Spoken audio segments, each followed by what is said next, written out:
Mafuta ya mizeituni ni aina ya mafuta yanayopatikana kutokana na matunda ya mti wa mzeituni, maarufu katika maeneo ya Mediterania kama vile Hispania, Italia, Ugiriki na Tunisia. Mafuta haya yamekuwa yakitumika kwa karne nyingi, si tu kama chakula, bali pia kwa ajili ya afya na urembo. Faida za mafuta ya mizeituni. Mafuta ya mizeituni yana faida nyingi kwa afya ya binadamu, zikiwemo kupunguza hatari ya magonjwa ya moyo kutokana na kiwango kikubwa cha mafuta, kuimarisha usagaji wa chakula na kusaidia utumbo kufanya kazi, kuwa na viambata vinavyosaidia kupambana na uvimbe mwilini, lakini hutumika katika kutunza ngozi na nywele, hasa katika vipodozi vya asili.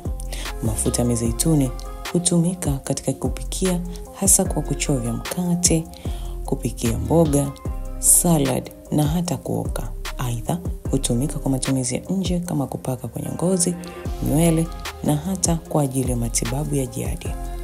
Mafuta ya mizeituni ni zawadi muhimu kutoka kwa asili yenye matumizi mengi na faida kwa afya.